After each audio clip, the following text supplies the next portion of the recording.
বিসমিল্লাহির রহমানির রহিম। সুধী দর্শক, আসসালামু আলাইকুম। আপনাদের সামনে আজকে আরেকটি নতুন ভিডিও নিয়ে উপস্থিত হয়েছি। আজকের ভিডিওতে দেখাবো আমরা কিভাবে এনআইডি কার্ড ভেরিফিকেশন করতে পারি। এরকম একটি নতুন অ্যাপস নিয়ে আপনাদের সামনে উপস্থিত হয়েছি। আজকের অ্যাপসের মাধ্যমে আপনি আনলিমিটেড এনআইডি ভেরিফিকেশন করতে পারবেন এবং এখান থেকে আপনার এনআইডির সার্ভার কপি কিন্তু প্রিন্টও দিতে পারেন। তাছাড়া এনআইডিতে আপনার স্থায়ী ঠিকানা, অস্থায়ী ঠিকানা সবই কিন্তু এখান থেকে বের করতে পারবেন কিংবা দেখতে পারবেন। তাহলে চলুন কথা না বাড়িয়ে আজকে কীভাবে আমরা এই নতুন অ্যাপসের সাথে পরিচয় হতে পারি এবং এই অ্যাপসের মাধ্যমে কীভাবে আমরা এনআইডি ভেরিফিকেশন করতে পারি সেই বিষয়টা আপনাদের সামনে দেখাচ্ছি। তাহলে সঙ্গে থাকবেন। মূল ভিডিওতে যাওয়ার আগে যারা এখন আমার চ্যানেলটি সাবস্ক্রাইব করেন অবশ্যই চ্যানেলটি সাবস্ক্রাইব করে সঙ্গে থাকবেন। তো এই জন্য আমি ঠিক পাশে আমার মোবাইলের স্ক্রিনটি শেয়ার করে দিচ্ছি। আমরা কীভাবে কাজটি করতে পারি মোবাইলের স্ক্রিনটি লক্ষ্য করুন। ঠিক এই জন্য আমি আমার মোবাইলের প্লে স্টোরে চলে যাব। আমি প্লে স্টোর অ্যাপসটি ট্যাপ করে ওপেন করে নিলাম। ওপেন করার পরে প্লে স্টোরের সার্চ অপশনে আমরা লিখব এনআইডি কোয়েরি। তো দেখতে পাচ্ছেন এনআইডি কোয়েরি কিন্তু সার্চ করার পরে অলরেডি এসে গেছে। তো জাস্ট আমরা ট্যাপ করে সিলেক্ট করে দিব।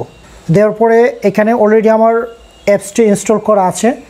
সময় বাঁচানোর জন্য আমি আগে অ্যাপসটি ইনস্টল করে রেখেছি। জাস্ট আমরা ওপেনে ট্যাপ করে ওপেন করে নিব। ওপেন করার পরে এটা হলো আমার মূল ইন্টারফেস, অর্থাৎ এনআইডি ভেরিফিকেশনের এটি হলো মূল ইন্টারফেস। এখানে দুইটি অপশন দেখতে পাচ্ছি। একটি হলো আপনার এনআইডির ডিজিটটা এখানে প্রবেশ করাতে হবে, হোক 8 digit, 10 digit, 12 digit, 13 digit or 70 digit, যাই হোক না কেন সব ডিজিটে এখানে কাজ করবে। তারপর নিচে যে স্ক্রিনটা দেখতে পাচ্ছেন, অর্থাৎ নিচে যে ঘরটা দেখতে পাচ্ছেন, সেটাতে আপনার এনআইডিতে যে জন্ম তারিখটি আছে, জন্ম তারিখ, মাস, সালটা উল্লেখ করে দিবেন। দেওয়ার পর সার্চে ক্লিক করলে কিন্তু আমরা আমাদের কাঙ্ক্ষিত এনআইডির সার্ভার কপি পেয়ে যাব। তাছাড়া এখান থেকে আমরা এনআইডির স্থায়ী ঠিকানা, অস্থায়ী ঠিকানা সবই বের করতে পারবো। তাহলে প্রথমে আমি এখানে একটি এনআইডি অর্থাৎ জাতীয় পরিচয়পত্র নাম্বারটি দিচ্ছি। এক্ষেত্রে অবশ্যই প্রথমে আপনার জন্মের সালটি উল্লেখ করতে হবে। তা আমি জন্মের সালটি দিচ্ছি 1988। তারপর আমার এনআইডির মূল ডিজিটটা বসিয়ে দেব। দেখতে পাচ্ছেন আমি কিন্তু আমার এনআইডি অর্থাৎ জাতীয় পরিচয়পত্র নাম্বারটি এখানে এন্ট্রি দিয়েছি। দেন আমি এখানে আমার জন্মের তারিখটা বসাবো।